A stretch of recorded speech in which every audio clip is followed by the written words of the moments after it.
कई कई लोग यहां बैठे हैं ऐसे, ढेर सारे, एक दो नहीं, यहां पर बहुत सारे ऐसे बैठे होंगे।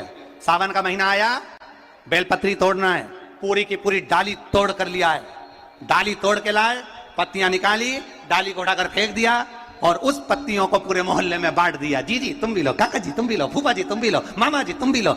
अब लोगों ने कितना तारीफ करी, हमारी देवरानी का छोरा इतना बढ़िया सारे मोहल्ले में बेलपत्री दे देता है। पर वो देवरानी के छोरे से एक बार तो पूछना कि कितने नरक में पड़ेगा जो तूने सावन के महीने में पूरी डाली तोड़ी है। जरा विचार करना, शिव महापुराण में लिखा है बेलपत्री के वृक्ष पर से बेलपत्री जब तोड़ी जाती है तो पत्ती तोड़ी जाती है, उसकी डाली नहीं। एक डाली भी अगर बेलपत्री की टूट जाती है तो उसके दूसरे अर्थात दूसरी पीढ़ी, जैसे आज वो पिता बना है तो उसका बेटा, उसके घर में संतान फलीभूत नहीं हो सकती अगर डाली टूटती है तो। पत्ती तोड़ने का नियम है, डाली तोड़ने का नियम नहीं।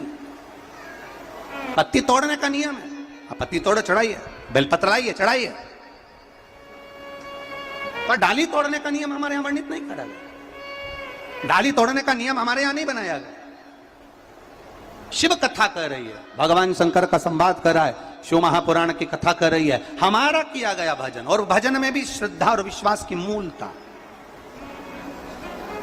भरोसे की मूलता, दृढ़ता। लगाओ,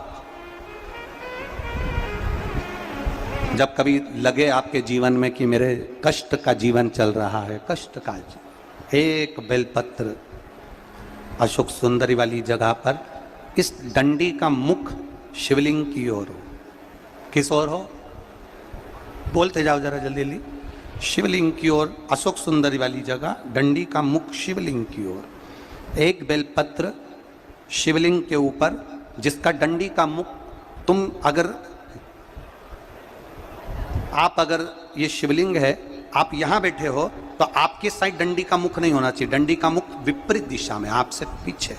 एक बेलपत्र अशोक सुंदरी, एक बेलपत्र शिवलिंग, डंडी का मुख उधर, और फिर जल की धार जो लोटा भरकर पानी लेकर गए हो, अशोक सुंदरी से शिवलिंग तक धार लगाना है। यहां से चालू करा, चढ़ाते चढ़ाते यहां तक आना चाहिए, वो जल की धार चढ़ाना प्रारंभ करो। फिर 3 महीने में हमको पत्र लिखकर बताना कुबेरेश्वर धाम पर कि बाबा सुना कि ना सुना है। एक एक बेलपत्री का नियम है, एक एक बेलपत्र चढ़ाने का नियम है, दुर्वा चढ़ाने का नियम है, धतूरा चढ़ाने का नियम है, भगवान को शमी का पत्र चढ़ाने का नियम है, शंकर भगवान को रिझाने का नियम है। शिव तत्व को कैसे रिझाया जाए, शंकर का अनुमोदन कैसे करा जाए, मेरे वो घरदानी को कैसे मनाया जाए, उसका नियम हमारे यहाँ शिव महापुराण में वर्णित किया गया। शिव महापुराण में बार बार वर्णन करा गया कि एक बेलपत्र का नियम, अपने जीवन को जो हम धारण करें वो बेलपत्र कैसी चढ़ना चाहिए, उसका सुख क्या होना चाहिए। एक पत्र आया, आज तो भला हो भोपाल वालों का, पत्र में पंखा भी भेजा हो।